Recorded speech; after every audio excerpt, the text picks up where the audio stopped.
Hey, hi everyone. I hope I'm audible, I'm visible.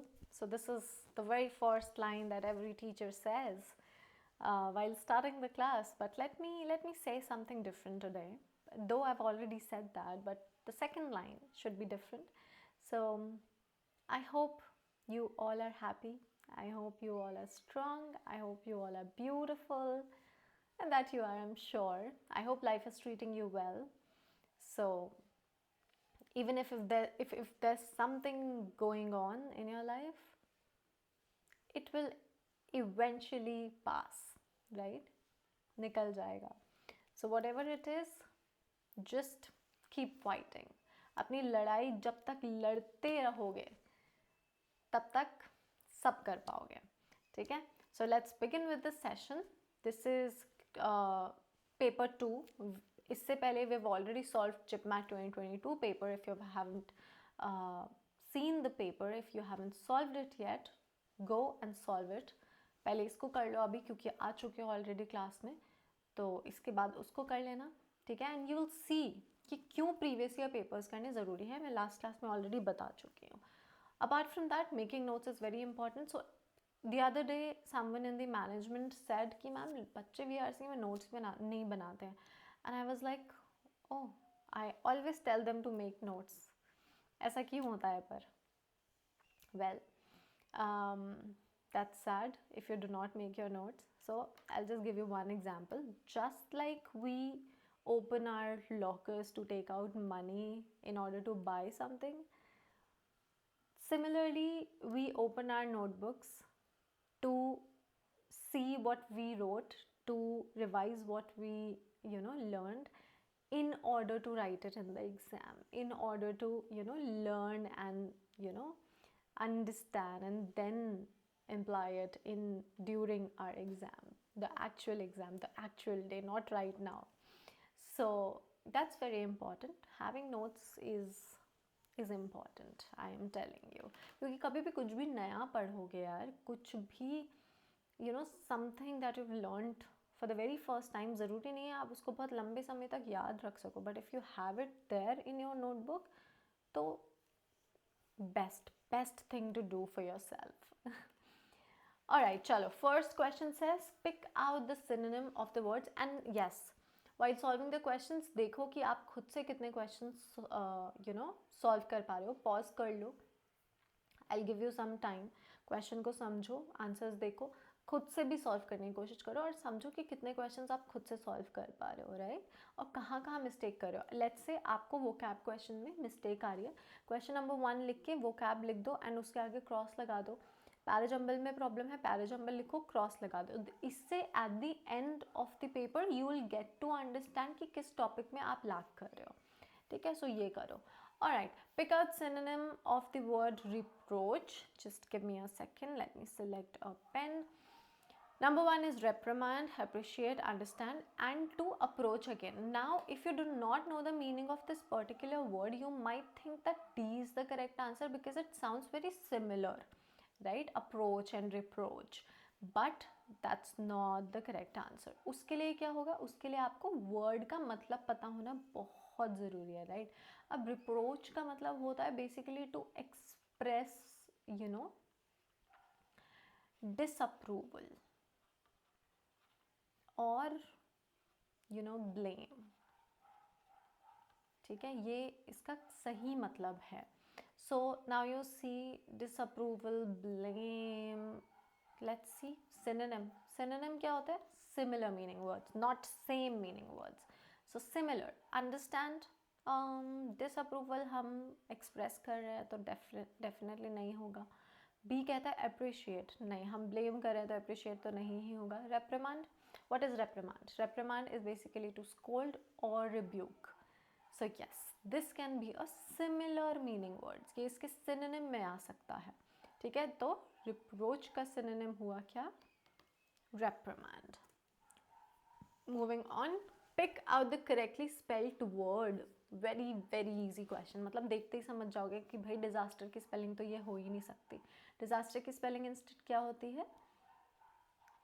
Disaster. T-E-R.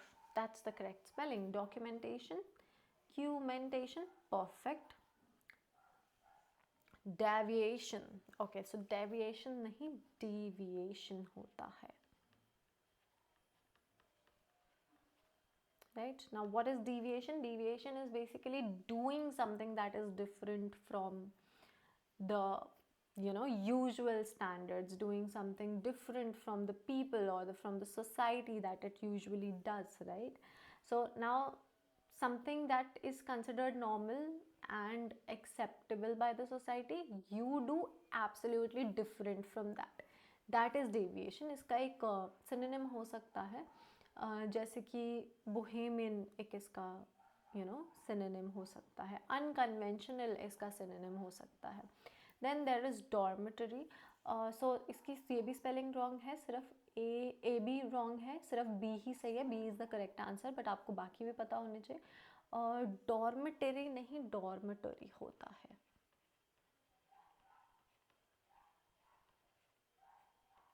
ठीक है, dormitory होता है. Dormitory basically is a large bedroom, right, and it has a lots of beds, उसको dormitory बोलते हैं. Then the question gives a word followed by 4 choices. From the choices, select the most suitable synonym for the main word. Main word is क्या? Palpable. And mark its number as the answer. ठीक है, अब देखो एक छोटा सा difference देखो, यहाँ पे भी सेम ही बात पूछी, बहुत ही डायरेक्ट तरीके से पूछी, यहाँ पे भी सेम बात पूछी है. It is no different than question number 1, right, but उन्होंने टेक्स्ट को लंबा कर दिया. Now I will tell you one thing, जैसे ही टेक्स्ट लंबा हो जाता है ना, our brain gets tired, right.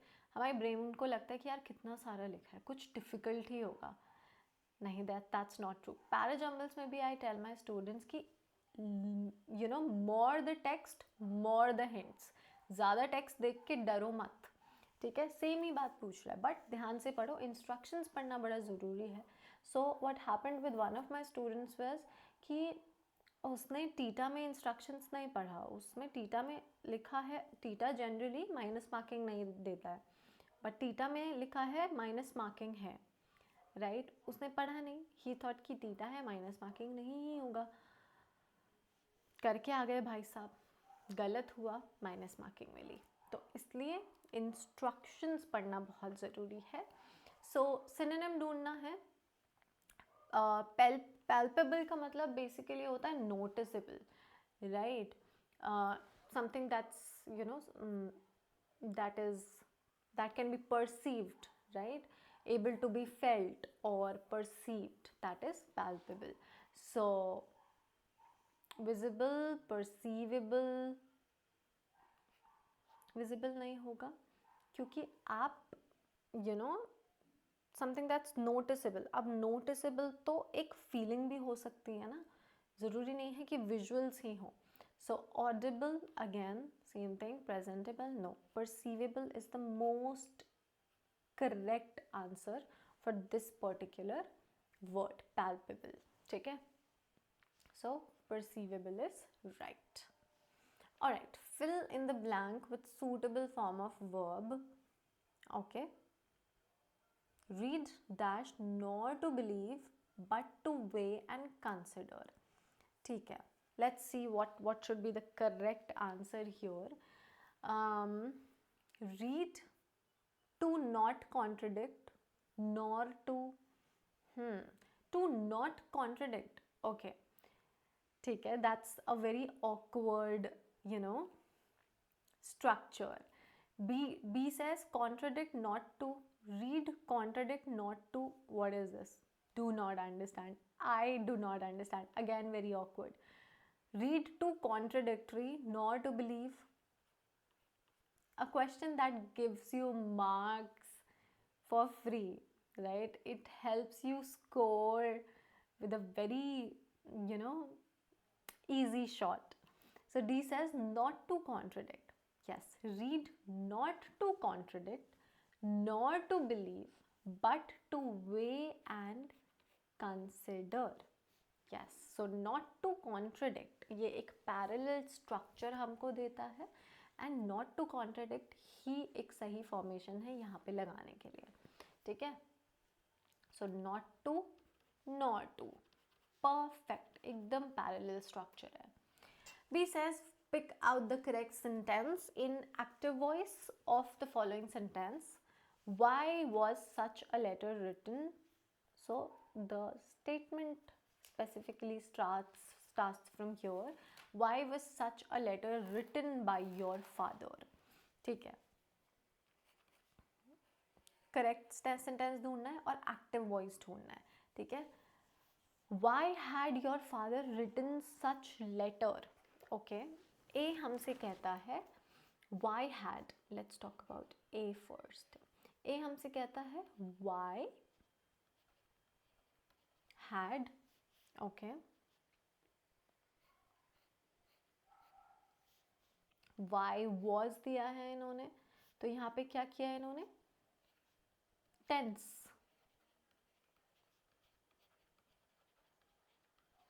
Change कर दिया, गलत कर दिया इसको. बी कहता है why did your father wrote, did your father wrote such a letter? Again grammar wrong है यहाँ पे. So see, our goal is not just to find the correct answer. Our goal is also to understand why a particular option is being rejected, ठीक है. So why did your father wrote such a letter? Did के साथ already वो past tense marker है, तो अपन verb की third form क्यों use करेंगे, हम wrote क्यों use करेंगे, हम तो verb की first form use करेंगे, है ना. डिड अगर as a past tense marker दिया है तो अपन तो वर्ब की फर्स्ट फॉर्म वो करेंगे, राइट, यूज करेंगे. So why did your father write such a letter? Why was such a letter written by your father? तो अपन सब्जेक्ट ऑब्जेक्ट का चेंज तो करते ही हैं, बट हमने साथ के साथ टेंस को भी रिटेन किया यहाँ पे, ठीक है. सो सी सही है एकदम did plus right correct structure है. why was your father writing such a letter? So was writing again wrong tense. अपन को ये यूज नहीं करना है यहाँ पे, right. So yes, C is the correct answer. C is the correct answer, ठीक है. Alright, pick out the correct sentence in indirect narration of the following sentence. You have to pick out the correct sentence in indirect narration of the following sentence, क्योंकि ये अभी हमें direct narration में दिया गया है. She said to him, please wait here till I return. ठीक है. कहता है, अब रूल के हिसाब से हम क्या करेंगे, रूल के हिसाब से according to the rule, let's understand. Rule के हिसाब से क्योंकि सेड है तो सेड को अपन रिक्वेस्ट में, as you can see, request या रिक्वेस्टेड बनाएंगे. यहाँ पे please wait here till I return. So here को we will easily convert it to there, ठीक है. THERE. return, till I return. return को अपन टेंस चेंज करेंगे, returned बनाएंगे उसको, ठीक है. और क्या दिखता है हमको, और क्या दिखता है, हाँ इतना दिखता है, ठीक है. चलो अब देखते हैं. She says she requested her to wait there. Okay, she requested her to wait there till she returned. Okay, ठीक है. अभी इन्होंने क्या कहा था, said to him. इन्होंने यहाँ पे क्या किया, प्रोनाउन. बहुत सही साउंड कर सकता है ये, बट प्रोनाउन का ध्यान रखना, ठीक है. B says she requested him.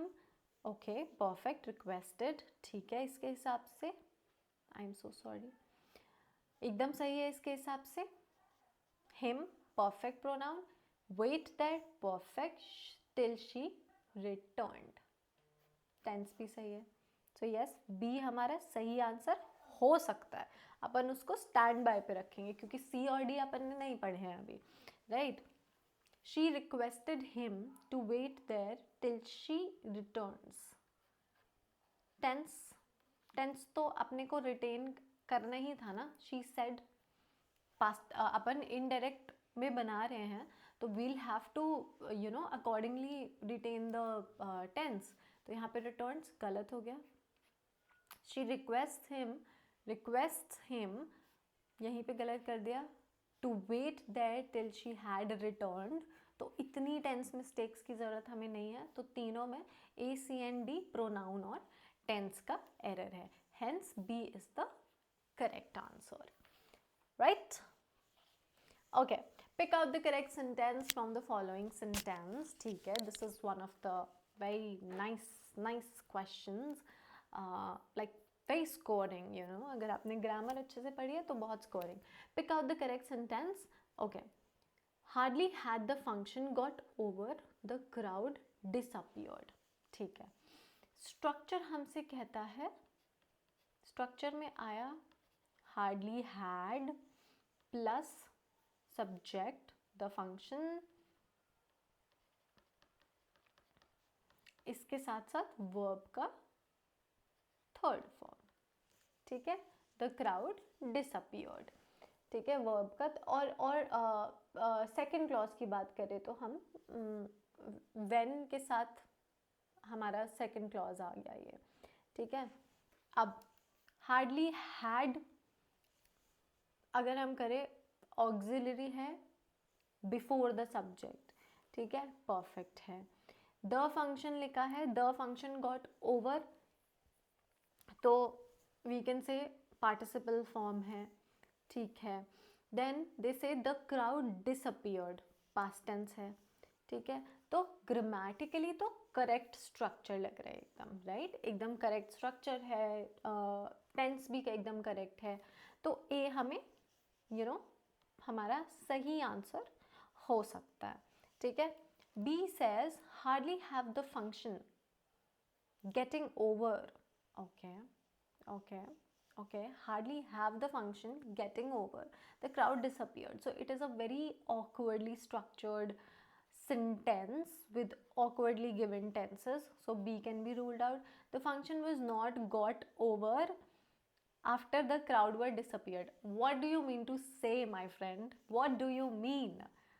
So again, C can be ruled out. D says hardly had got over the function, the crowd disappeared. Disperse, not disappear. Crowd dispersed.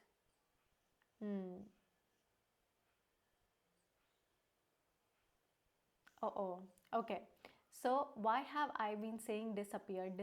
Well, disperse or disappear kind of same synonyms हो गए, but yeah, the crowd dispersed. तो चलो dispersed भी, the crowd dispersed एकदम सही है हमारा, past tense में है, but the crowd dispersed, अब D का क्या करें, hardly had got over the function, so this is also wrong.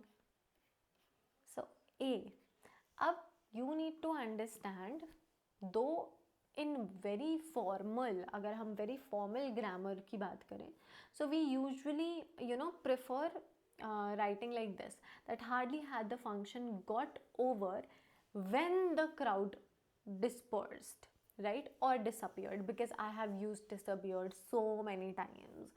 So well, so crowd dispersed, but well, disappear और disperse सिमिलर मीनिंग वर्ड्स हो सकते हैं बट सेम नहीं हो सकते, तो कॉन्टेक्स्ट के हिसाब से गलत है, please note that down if you are thinking कि अपन उसको इंटरचेंजेबली ही यूज़ कर लेंगे, but as a synonym use किया जा सकता है बट नॉट इन जनरल, ठीक है। सो हाँ, तो एक्चुअली में सेंटेंस ये होना चाहिए if we formally talk about it, but because a में ग्रामेटिकल स्ट्रक्चर करेक्ट है, एकदम टेंसेस करेक्ट है, सो हम ए को करेक्ट आंसर बता सकते हैं, मतलब because that's the best option. So अगर किसी कहीं पे भी एग्ज़ाम में ऐसा ऑप्शन आया और आपको लगता है कि अच्छा एक्चुअली में तो होना, if your brain works like that and you think कि अच्छा एक्चुअल सेंटेंस तो करेक्ट सेंटेंस तो यही होना चाहिए था कि hardly had the function got over when the crowd disappeared. So पर ऑप्शन में नहीं है, so try looking for the best option given. ठीक है, so out of all of these 3 B C D को हटा करके this is the best option. You should have reason, ऐसे ही बिना मतलब में नहीं, you should have reasons, and the reasons that we have is that the grammatical structure is correct and correct tenses are used. ठीक है, yep. Okay, now disperse from that question. Well, okay, fill in the blank with suitable preposition. ठीक है, while going to Chandigarh our car broke dash in midway. Now this is one question जिससे हमें समझ आता है कि previous year papers करना क्यों ज़रूरी है. If you have gone through that 2022 वाला पेपर JIPMAT का, so you know कि ये break से related, break down, break इनसे related एक question आया था, right? So see, the question is not same because obviously, but it is tweaked, but it is quite similar, है ना? So yes, this is one of the reasons कि अपने को definitely previous year paper solve करने ही चाहिए. Okay, while going to Chandigarh our car broke dash in the midway. अब देखो actually में broke apart की अगर हम बात करें तो broke apart is basically something separates into pieces. या तो रिलेशनशिप भी हो सकता है, रिलेशनशिप इज कोलैप्सिंग, है ना, ये भी एक एस्पेक्ट हो सकता है. For example the old what do we say, something old chair broke apart. ठीक है, पीसेस में टूट गए, right. The family slowly broke apart. So ये ऑप्शंस हो सकते हैं. So the car broke in midway, तो कार ऐसे पीसेस में नहीं हो सकती, तो अपार्ट को अपन हटा सकते हैं, right. Until unless it hasn't met an accident, so apart नहीं हो सकता. ब्रेक अप तो हमको कॉमनली सबको पता है, it is basically used for an end of a relationship, right. और टू डिस्पर्स या फिर क्लोज, जैसे कि स्कूल्स या फिर स्कूल्स या फिर मीटिंग, अगर हम मीटिंग की बात करें, वो अगर डिस्पर्स कर रहे हैं, क्लोज कर रहे हैं, तब अपन इसको यूज़ करते हैं. ठीक है, या फिर कोई कनेक्शन इंटरप्शन है तब, सो ब्रेकअप यूज़ किया जाता है. सो यहाँ पे ये फिट इन नहीं होता. Break down means stop functioning, right. या फिर स्टॉप फंक्शनिंग के अलावा ब्रेक डाउन या ब्रोक डाउन का मतलब होता है when you also lose emotional control, right. So आप रो सकते हैं वहाँ पे, maybe you emotionally you collapse, तब हम ब्रेक डाउन यूज़ करते हैं. या फिर functioning, if something stops functioning, तब ब्रेक डाउन या ब्रोक डाउन यूज़ करते हैं. ठीक है. Into, break into, so break into is break into some place, so basically you enter forcefully, है ना. या फिर you suddenly start doing something. For example, she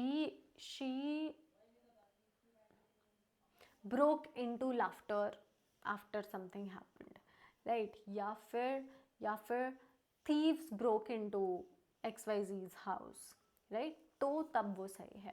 ठीक है, तो here it is not very nice, it is not very fit to fit here, so C को भी हटा सकते हैं. तो बचा क्या, broke down.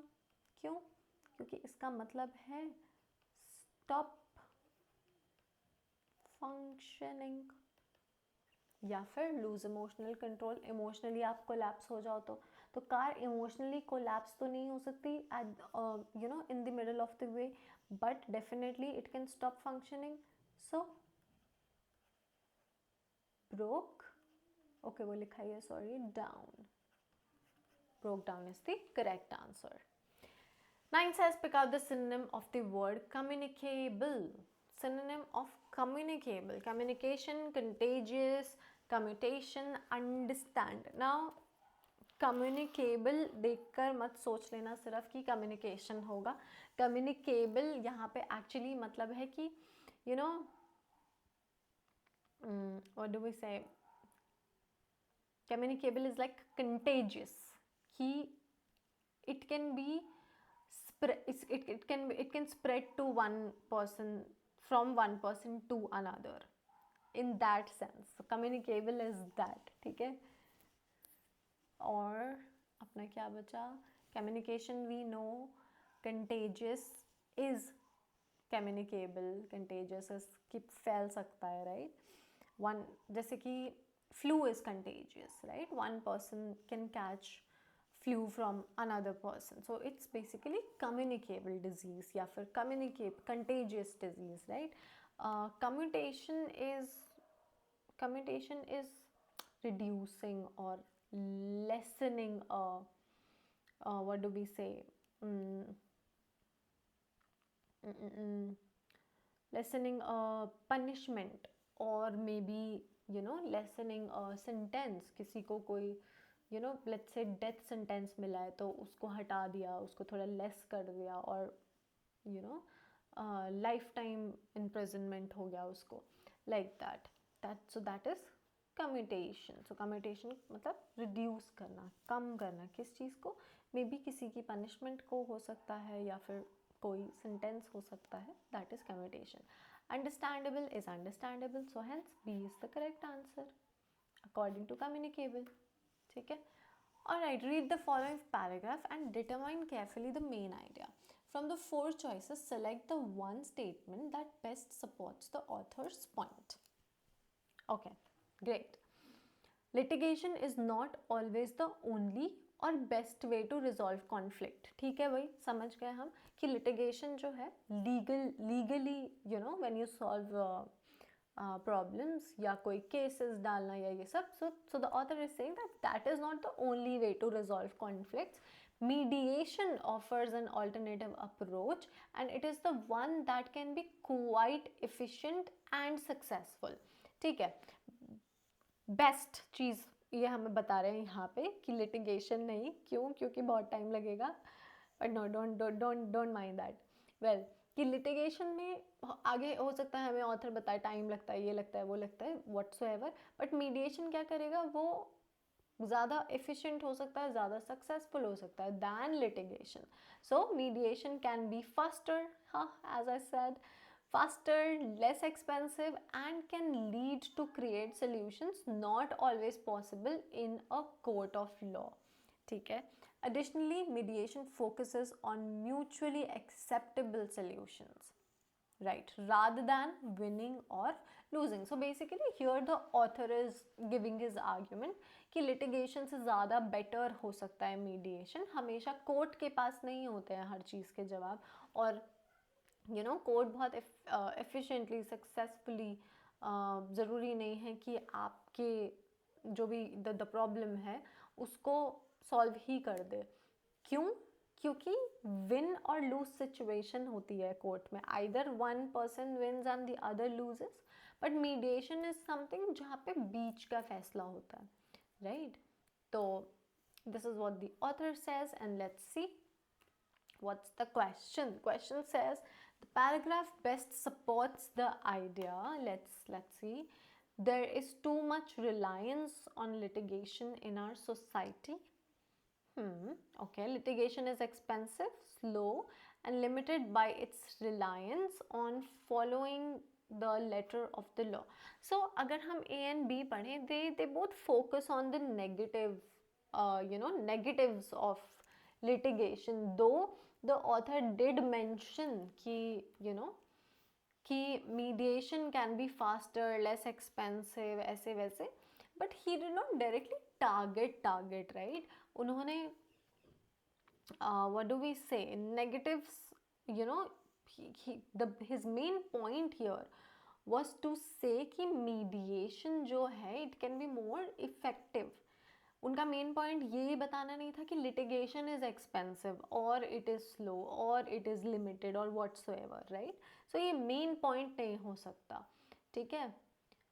So A and B can be ruled out. C says mediation is the best way to resolve a crisis. Okay, so this basically overstates the case by by declaring that mediation is the best way, is the best way. तो ये overstate कर रहा है. So basically this is not specifically supported, so we can rule out C as well, because we want to look for something that's that would be best supported, right, by the paragraph. So mediation can be an effective way to resolve conflicts. Yes, the author actually tries to convey that कि mediation एक अच्छा तरीका हो सकता है, right?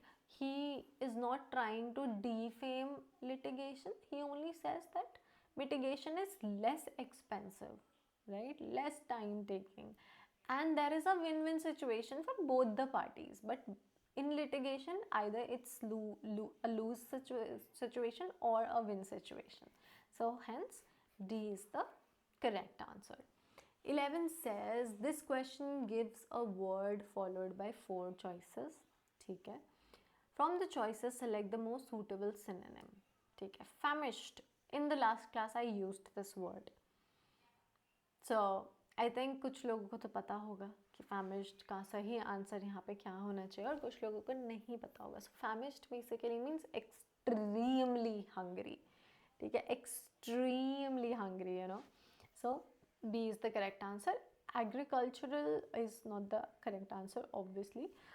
Prestigious is basically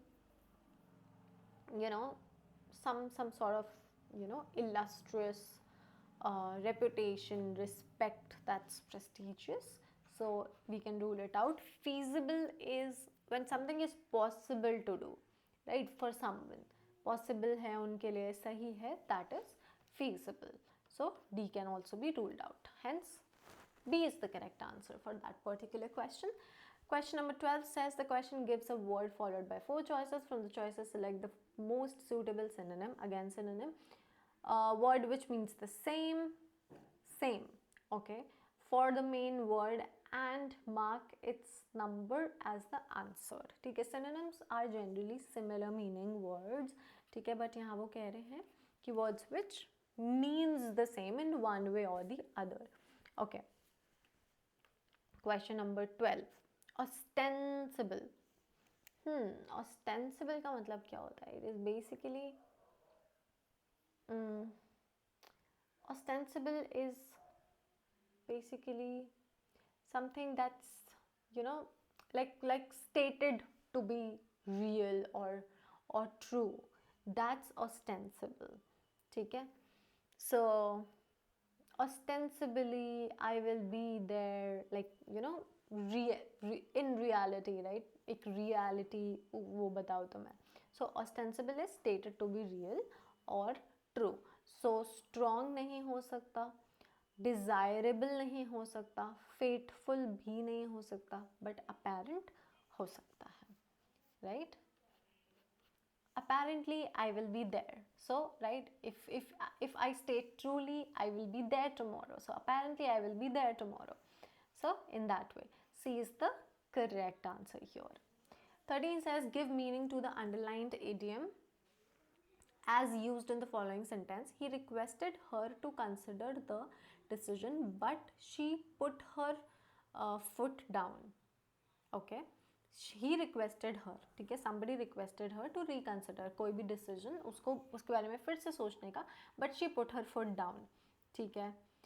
A says agreed to consider, put her foot down. ठीक है? नहीं, putting foot down का मतलब होता है to, it means to refuse firmly, right? आप बिल्कुल ही मना कर देते हो. So agreed to consider, no. Ignore नहीं, आपने refuse किया, आपने सिर्फ ignore नहीं किया है. तो again B can be ruled out. Listened very carefully. She did listen carefully, but putting down foot का मतलब ये नहीं होता है. Put her foot down. So D says refused to yield. Yes, that's absolutely right. She refused to act on it. She refused to consider it. So hence D is the correct answer. Pick out the correct sentence from the following sentences. Okay. She doesn't like to get up early. Okay. Okay. So rule क्या हमसे कहता है? Does आएगा. अगर does use हुआ है कहीं पे भी तो does आएगा. उसके साथ बेस वर्ब आएगा. बेस वर्ब मतलब कि बेस वर्ब क्या होता है? वर्ब का फर्स्ट फॉर्म आएगा. ठीक है. She doesn't like to gets up early. अच्छा. She doesn't likes. Again likes. She doesn't like to gets. She doesn't likes to get. Okay. Likes लिखने की कोई ज़रूरत नहीं थी. ठीक है. Then comes see. She doesn't like to get up early. Does है, base forms है. Like, get up early. Absolutely perfect. She doesn't likes getting up early. No, this is not required. Rule कहता है does plus base का first form. So C is correct. 15 says fill in the blank with suitable form of verb. क्या देखो, questions बहुत आएंगे, grammar के आएंगे, vocab के आएंगे, and I know बहुत questions आ रहे हैं, and आपको लगेगा कि इतना सारा पढ़ेंगे उसके बावजूद भी कुछ ऐसा आ गया जो हमको नहीं आता. तो लेट मी टेल यू, जब आप बहुत सारा पढ़ लेते हो ना, you are very very easily able to connect the dots. तो बहुत चीज़ें तो हमें वाकिफ होने से ही आ जाती हैं. ठीक है. सो डू नॉट स्ट्रेस और पढ़ो. Fill in the blank with the most suitable form of verb. A bird in the hand. ठीक है. A bird in the hand dash worth 2 in the bush. Okay, so basically it's, let's see, a proverb होना चाहिए यहाँ पे. A bird in the hand are worth. A bird in the hand लिखा है, so are नहीं हो सकता. A bird in the hand were नहीं हो सकता. A bird in the hand was worth 2 in the bush. ठीक है, हो सकता है. Let's see, let's consider. ठीक है, स्टैंड बाय पे रखो. But a bird in the hand is worth 2 in the bush. So yes, is the correct answer. I tell you why. So यहाँ पे एक प्रोवर्ब आएगा. सो प्रोवर्ब ही है ये, और उसमें अ bird in the hand is he एकदम परफेक्ट है. राइट. बेसिकली एक प्रोवर्ब क्या होता है? Basically a proverb basically is a well-known saying, right? It's a well-known saying, or maybe you are just stating a general truth, right? So this is one of the well-known sayings. तो ये was में नहीं जा सकते, है ना? जैसे कि for example,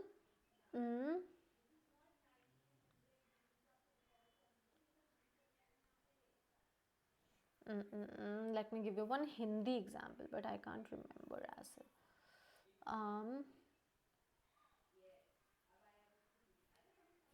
घर का सॉरी सुबह का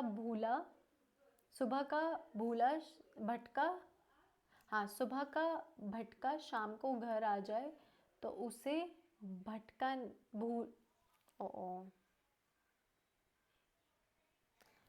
सुबह का भूला अगर शाम को घर आ जाए तो उसे भूला नहीं भटका कहते हैं.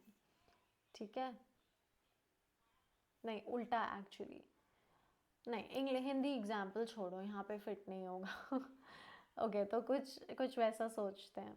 जैसे कि for example, once a king is always a king. Right, this is a saying. अब once a king was always a king लिखते ही it will become incorrect. Please ignore my Hindi example. I tried that I would make you understand it by heart because Hindi is our mother tongue. But let it be. English में समझते हैं. So for example, once a king is always a king. So it is a saying, right? So saying है तो it has to go like that only, even if you are giving it as a question.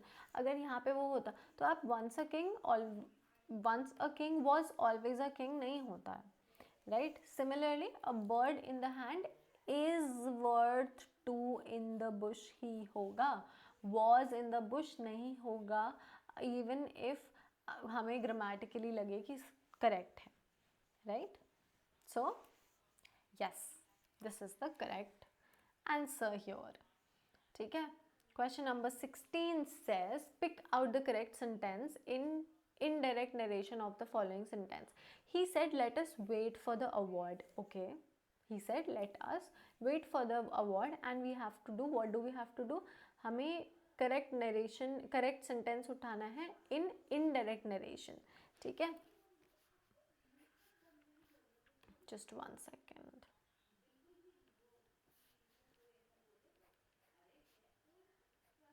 Right? So he said let us wait for the word. Okay, okay. A says he proposed him to wait. He proposed him to wait for the award. अब देखो सबसे बड़ी बात, B को in general समझो. ठीक है. Let us है, late me write it here. Let us. अब लेट अस है तो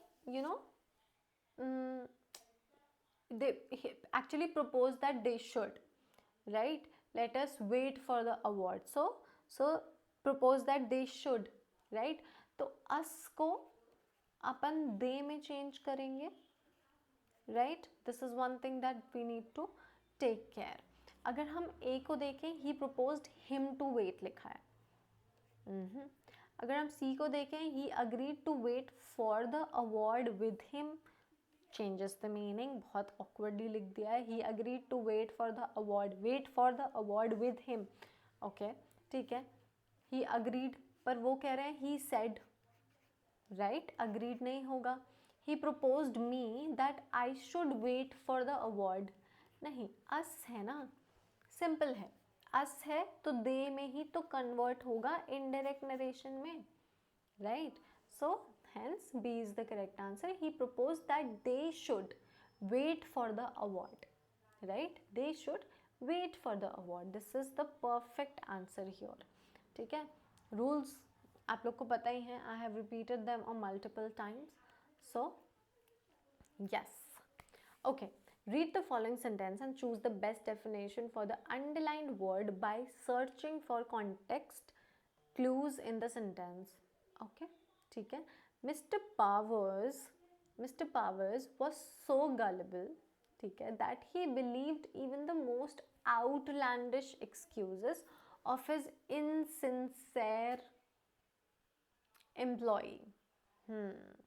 okay, चलो देखो एक बात समझो. gullible, उन्होंने कहा choose the best definition for the underlined word by. okay, so underline word यहाँ पे gullible है. ठीक है, यहाँ पे gullible है. okay, ये I'm so sorry that it is not underlined but it should be gullible. so gullible का मतलब होता है, gullible is somebody who is easily fooled. somebody who is easily fooled. तो intelligent no, dishonest नहीं, easily fooled है ना. critical so yes, naive is somebody who, naive is basically नौसिखिया. अब नौसिखिया जो है you can fool them very easily. somebody who is who can be deceived easily. तो yes, naive is the correct answer, that he believed even the most outlandish. Outlandish क्या होता है? Outlandish is very strange. It's very strange or unusual. That is outlandish. Next, read the following paragraph and determine carefully the main idea from the given 4 choices. Select the one statement that best supports the author's point. Okay, let's see. Question number 18. Critical reading is a demanding process. Okay, it is very demanding. To read critically, you must slow down reading and with pencil in hand, perform specific operation on the text, which means mark and all. Mark up the text with your reactions, conclusions, and questions. When you read, you become an active participant. Yes, बहुत ही simple था to understand कि critical reasoning जो है demanding process होता है कि read, अगर आपको critically read करना और समझना है तो you will have to slow down and you will have to keep a pencil in your hands to mark everything that you think is important. You will have to mark reactions, conclusions, questions and everything. And when you read, you have to be actively present, right? आप ऐसे ही नहीं कर सकते हो.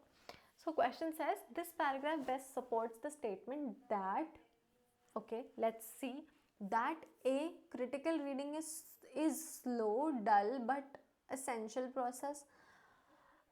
See, essential है, slow उन्होंने ये नहीं कहा कि क्रिटिकल रीडिंग स्लो है. इट इज़ लाइक कि आपको क्रिटिकल कॉन्टेक्स्ट पढ़ते हुए आपको स्लो रीडिंग करनी पड़ेगी. बट क्या ये it best supports the statement, this paragraph best supports the statement that, okay, so no, it is not dull. Why do we write dull, right? is slow and dull नहीं, आपको उसको समझने के लिए slow reading करनी पड़ेगी. This is what the author means. Readers should get in the habit of questioning the truth of what they read.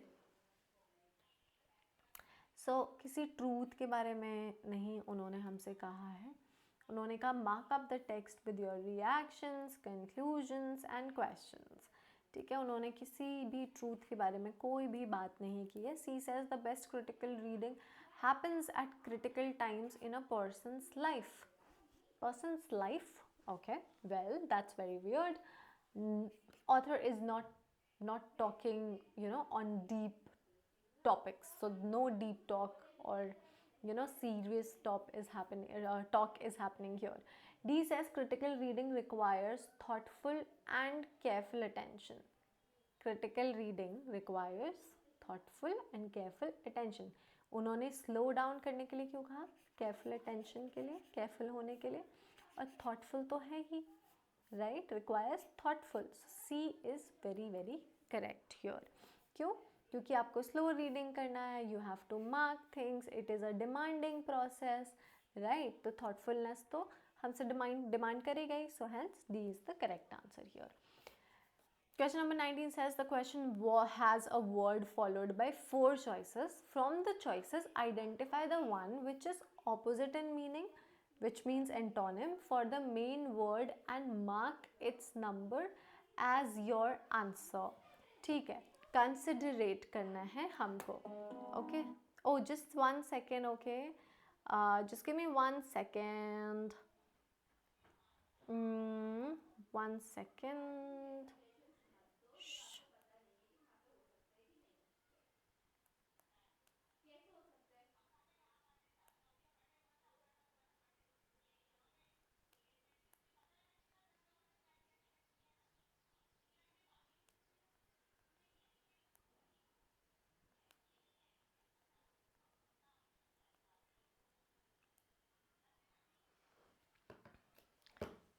Yes.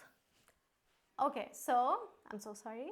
Yeah, identify the one which is opposite in meaning. मतलब अनुलोम विलोम for the main word and mark its number as your answer. So the word is considerate. अब considerate को अगर हम समझने की कोशिश करें तो considerate, अगर if you remember, हमने पीछे एक one idiom का क्वेश्चन वी पिक्ड, राइट? तो उसमें कंसिडर था कि शी वॉज बींग कंसिडर और she was not being consider. तो कंसिडरेट क्या होता है? Even if let's say you do not know the meaning, right, तो आपको समझ आ जाएगा क्वेश्चन से ही, बोलने से, कि कंसिडरेट, कि कंसिडर करने वाला या कंसिडर करने. She is a very considerate person, मतलब वो कंसिडर करती है सबको, राइट, साथ लेके चलती है. That is what it means. And comprehensive, comprehensive is complete, comprehensive is thorough, right? तो कंसिडरेट का एंटोनिम तो नहीं हो सकता वो, ठीक है? Atrocious is extremely, it's extremely, what do we say, cruel, right? तो कंसिडरेट है कोई तो अच्छा ही होगा, बट क्रूअल हो या नहीं हो, मतलब उसका उल्टा एग्जैक्टली ज़रूरी नहीं है. तो एट्रोशियस नहीं हो सकता कंसिडरेट का. Considerate is basically you know if you're considerate, that means you take care of everybody, you are like you consider every person. So atrocious nahi ho sakta, even though it means extremely cruel. If somebody is considerate, they will be nice and kind, that's true. Malignant, अब देखो mal जहाँ पे भी आता है उसका मतलब ही harmful होता है, ठीक है? हार्मफुल या फिर evil, right? But again considerate का ऑपोजिट नहीं हो सकता ये. दो एट्रोशियस, मैलिग्नेंट, ये सब वर्ड्स नेगेटिव वर्ड्स हैं, राइट? कंसिडरेट एक पॉजिटिव वर्ड है, right? But still they can not be the antonyms. Now that is indifferent. अब इनडिफरेंट ही इसका सही आंसर है. क्यों? क्योंकि इनडिफरेंट का मतलब ही है not caring. If somebody is indifferent, that means they are not caring. So hence C is the correct answer for considerate, ठीक है?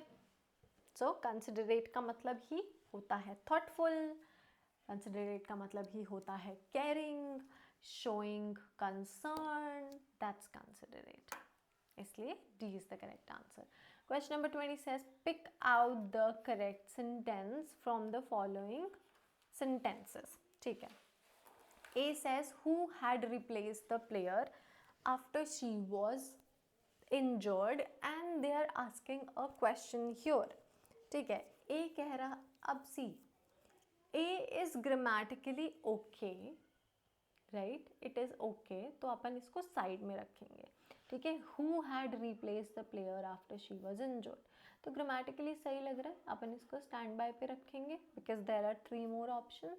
B says who replaced the player after she were injured, wrong हो गया, right? Basically what do we say, were इसको एकदम wrong बनाता है. C says who was replacing the player after she had been injured, wrong tense, absolutely wrong tense, right?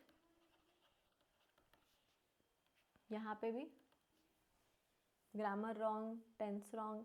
Who replaced the player after she was injured? Yes, this one is absolutely right.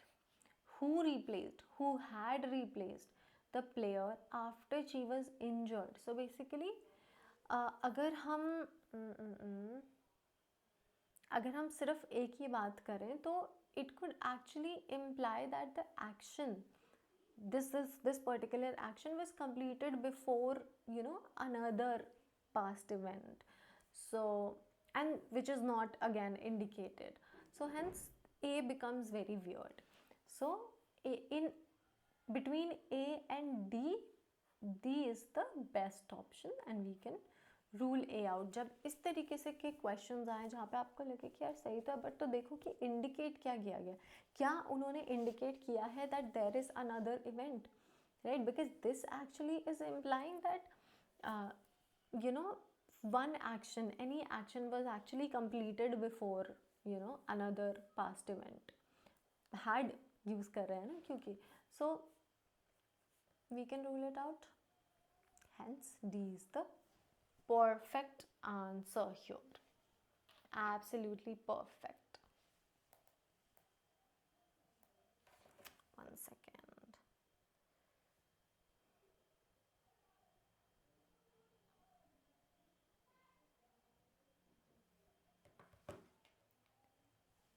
Okay, 21.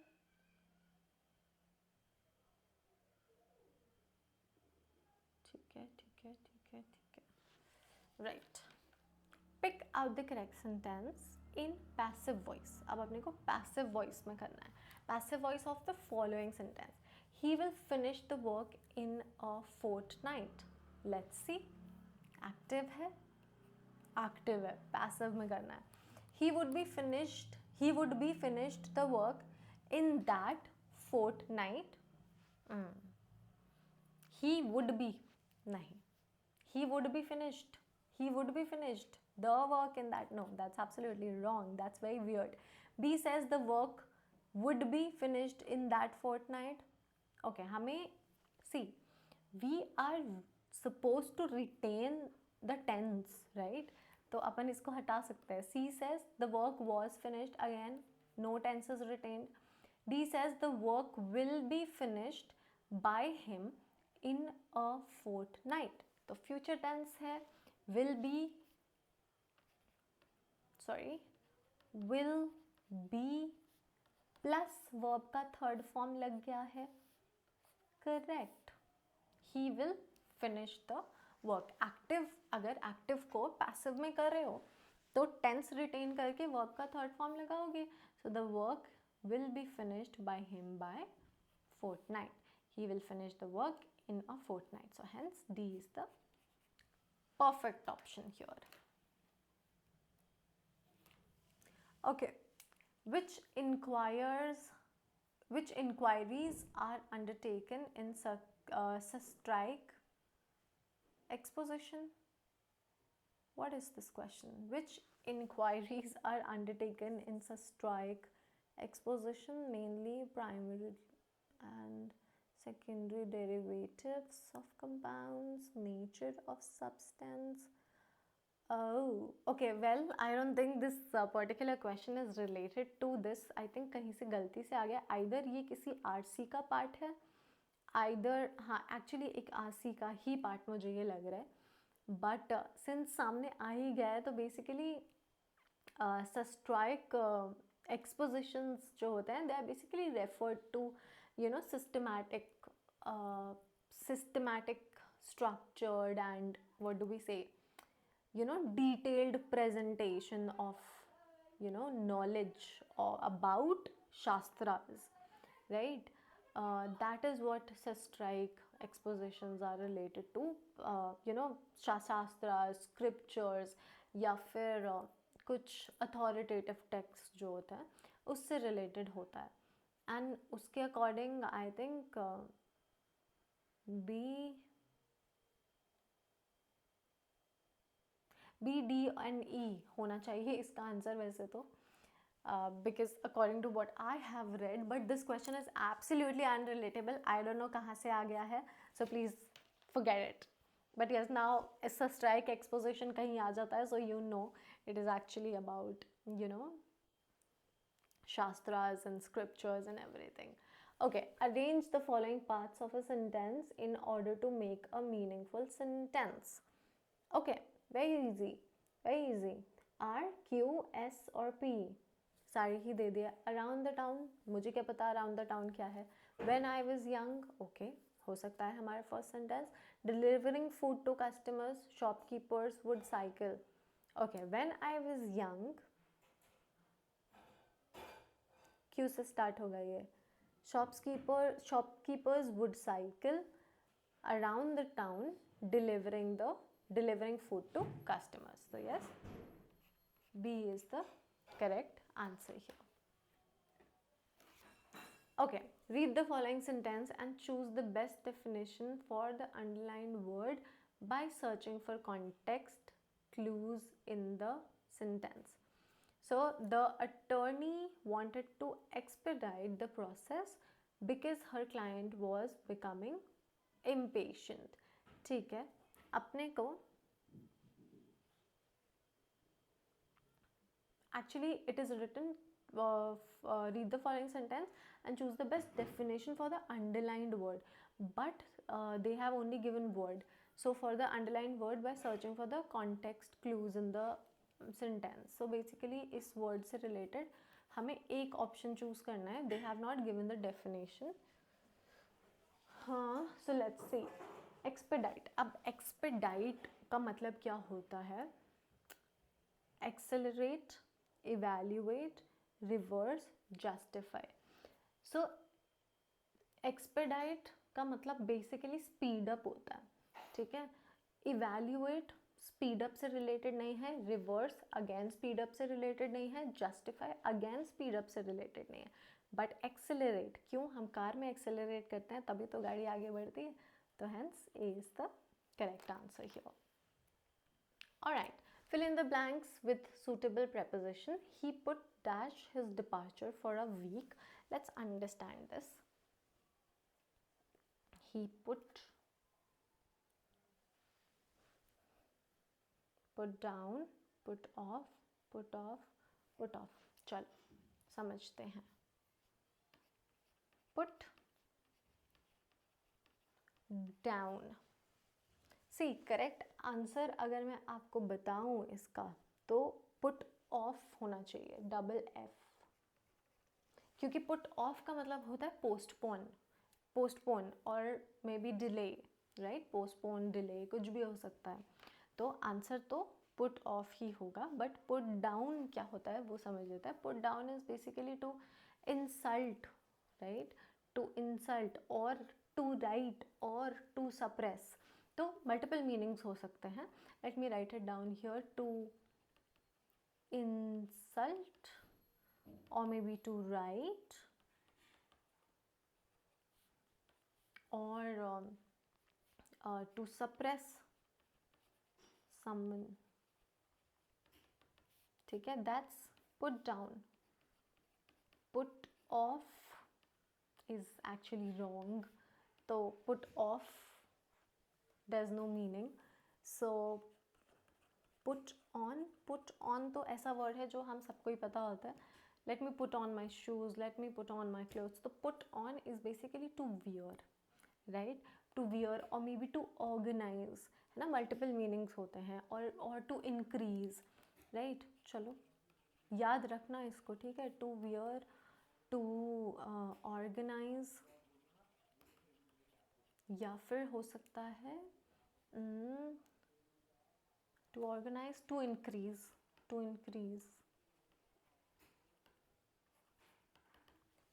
ये हो सकता है, ठीक है.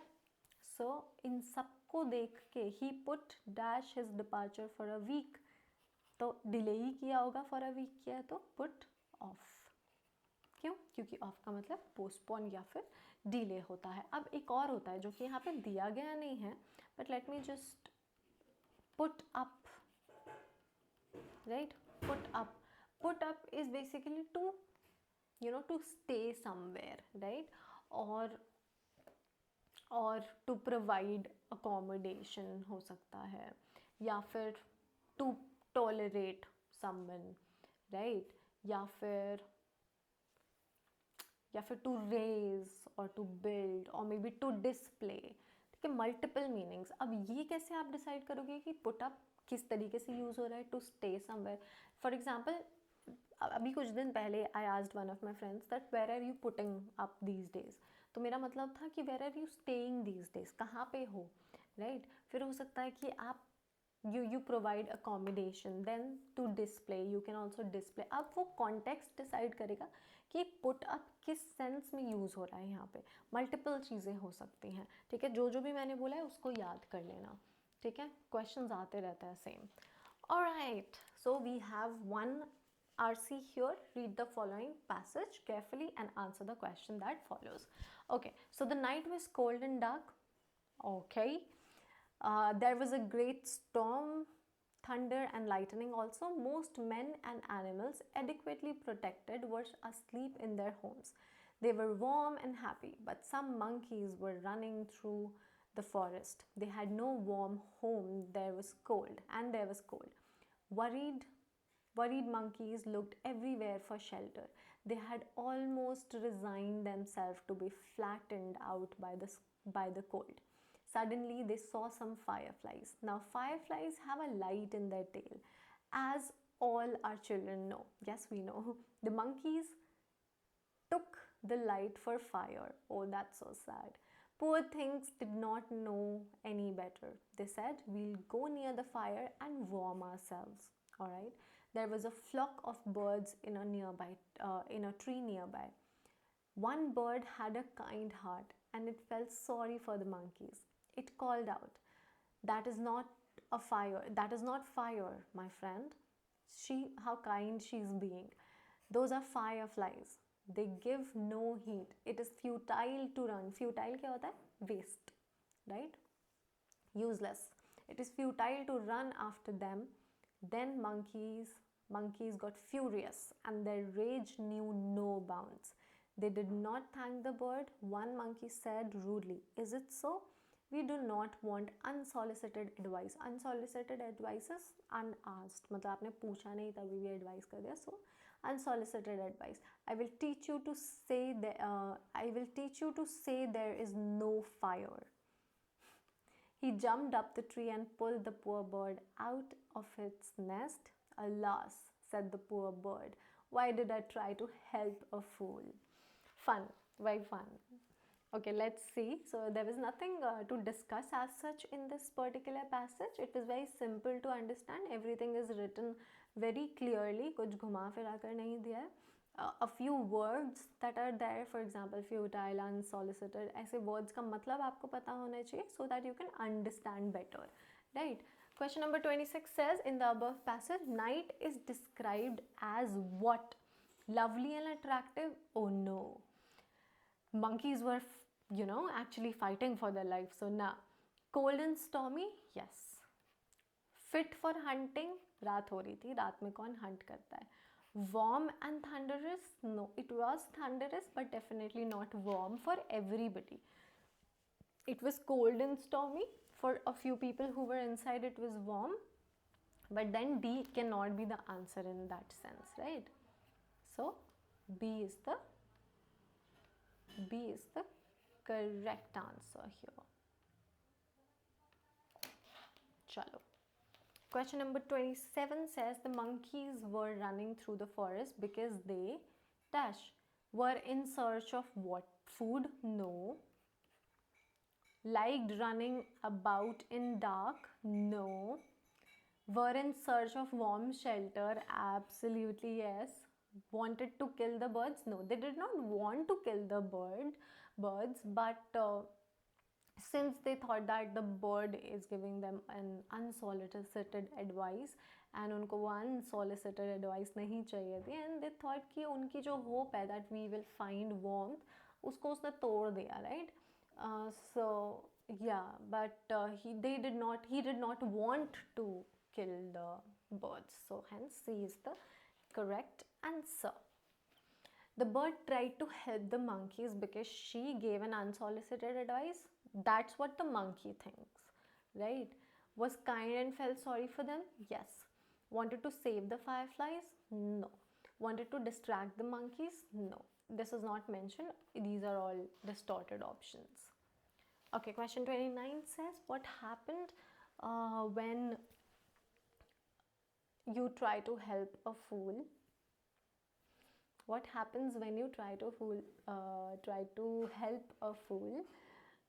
You get a lot of credit for it. No, that's not true. The bird actually got pulled out of the nest, so that's not true. You develop friendship with him, and now you may invite danger for yourself. Yes, pulled out. You may harm him too. No, that's not true. So hence C is the correct answer. Okay, fill in the blank with a suitable word. There are more things in heaven and earth dash are dreamt of in our philosophy. So definitely padhte hue you will get to understand that there are more things in heaven and earth than are dreamt of in our philosophy. So yes, than, this one is absolutely correct. Thin is wrong, then is wrong. This is for time relation. Where is कहाँ, right?